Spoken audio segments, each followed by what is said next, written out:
Assalamualaikum warahmatullahi wabarakatuh. Hai semuanya, kita jumpa lagi. Pada pertemuan hari ini kita akan membahas tahap kedua dari siklus akuntansi perusahaan jasa, yaitu pencatatan transaksi ke dalam jurnal umum. Setelah pada tahap pertama kita menganalisis bukti transaksi, selanjutnya hasil analisis ini akan kita catat ke dalam jurnal umum. Jurnal umum merupakan formulir khusus untuk mencatat setiap bukti transaksi berupa pendebit dan pengkreditan secara kronologis menurut urutan kejadian selama periode tertentu.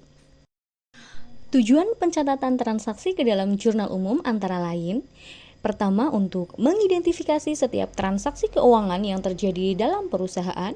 Yang kedua, untuk melihat dan menentukan nilai transaksi yang terjadi. Yang ketiga, untuk mengetahui dampak ekonomi transaksi. Dan yang keempat adalah dapat memudahkan proses pemindahan dampak transaksi ke akun yang sesuai. Fungsi jurnal umum. Ada 5 fungsi jurnal umum. Yang pertama adalah fungsi historis. Pencatatan jurnal umum dilakukan berdasarkan tanggal terjadinya transaksi. Fungsi yang kedua adalah fungsi pencatatan. Jurnal umum digunakan untuk mencatat semua transaksi yang terjadi di dalam perusahaan. Fungsi yang ketiga adalah fungsi analisis. Pencatatan jurnal umum merupakan hasil analisis dari bukti transaksi. Fungsi yang keempat adalah fungsi instruksi. Jurnal umum merupakan perintah untuk mendebit atau mengkreditkan akun sesuai dengan pengaruh dari transaksi. Dan fungsi yang kelima adalah fungsi informatif. Jurnal umum ini memberikan penjelasan mengenai bukti pencatatan transaksi yang sudah terjadi. Bentuk jurnal umum.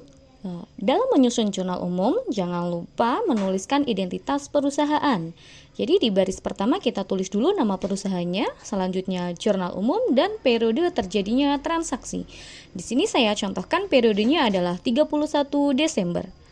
Bentuk dari jurnal umum ini terdiri dari 6 kolom. Kolom yang pertama berisi tanggal, kolom kedua berisi nomor bukti, kolom ketiga berisi perkiraan dan keterangan, kolom keempat berisi reference, kolom kelima berisi debit, dan kolom keenam berisi kredit. Persiapan pencatatan transaksi ke dalam jurnal umum. Ada beberapa hal yang harus kita persiapkan sebelum melakukan pencatatan jurnal umum. Yang pertama, siapkan peralatan yang dibutuhkan. Antara lain ada bukti transaksi yang sah, buku jurnal, alat tulis, dan jangan lupa alat bantu hitung yaitu kalkulator. Persiapan yang kedua adalah mengidentifikasi data transaksi. Ada beberapa hal yang harus kita perhatikan dalam pencatatan transaksi ke dalam jurnal umum. Yang pertama adalah transaksi harus dicatat secara berurutan. Yang kedua, transaksi harus memuat informasi dari bukti transaksi. Dan yang ketiga, transaksi yang dicatat harus tepat dan benar. Persiapan yang ketiga adalah pencatatan transaksi ke dalam jurnal umum. Berikut adalah langkah-langkah pencatatannya. Pertama, kita catat tanggal transaksi pada kolom tanggal sesuai yang tercantum di dalam bukti transaksi. Kedua, isikan nomor bukti transaksi pada kolom nomor bukti. Ketiga, kita isikan perkiraan akun yang terpengaruh pada kolom keterangan. 4. Isi kolom debit dan kredit sebesar nilai transaksi. 5. Jumlahkan secara keseluruhan kolom debit dan kredit. Harus kita pastikan bahwa debit dan kreditnya itu balance. 6. Nanti kita harus mengisi kolom referen dengan nomor akun setelah dilakukan posting pada buku besar. Demikian seputar tentang jurnal umum. Kalau kalian ingin bisa menyusun jurnal umum, jangan lewatkan setiap langkah penyusunannya.